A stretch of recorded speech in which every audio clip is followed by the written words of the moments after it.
Claire was an investigative journalist. Her job, digging up the truth, but what really drove her were the stories no one wanted to remember. One night, out of nowhere, she got an anonymous email. Inside was a faded newspaper clipping from 1986. It talked about a remote island off the coast of Korea, a place where powerful people locked others away in a huge underground complex.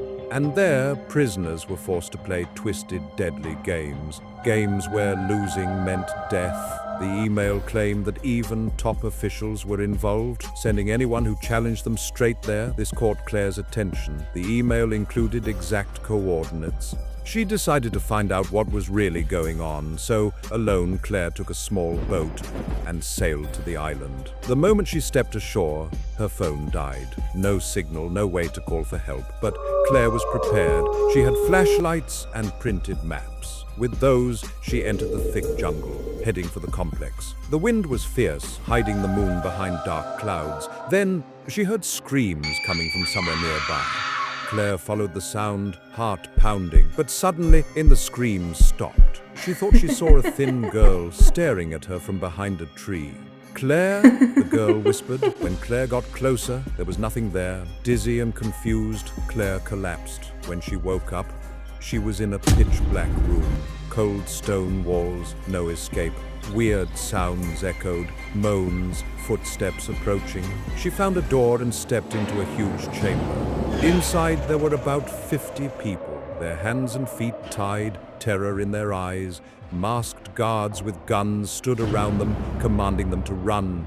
They were playing a sick game, a lemon race, balancing lemons on spoons in their mouths, running for their lives. One player dropped his lemon and immediately beat a gunshot rang out. Claire's heart stopped. She spotted the thin girl again, running desperately. Her lemon fell, rolled to Claire's feet. Before Claire could move, the guards fired. The girl's lifeless body hit the floor, but then something terrifying happened. Her eyes snapped open and her face twisted. Inhuman. Suddenly, the guards vanished. The dead prisoners rose, faces darkened, eyes glowing white. They started moving toward Claire. Relentless, terrifying. Claire panicked, ran back and slammed the door shut. She heard pounding from the other side, then silence. When she opened the door, the room was empty. Dust covered the floor. Old bloodstains marked the walls. Claire realized these were the tortured souls trapped here. She managed to take photos of the complex, escaped the island, and started preparing her report. But some questions stayed with her. Who sent that email? How did she get inside? And who was that ghostly girl? Days later, Claire found a letter. A boy searching for his missing fiancée, Kim. Their last trip, the same island. Attached was a photo.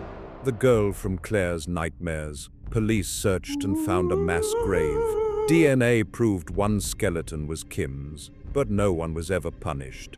And the government covered it up. Claire fought for justice. But just months later, she died in a suspicious car accident. Some say the games never stopped, and now they're waiting for their next player. What would you do if you got that email? Would you dare play the torture game?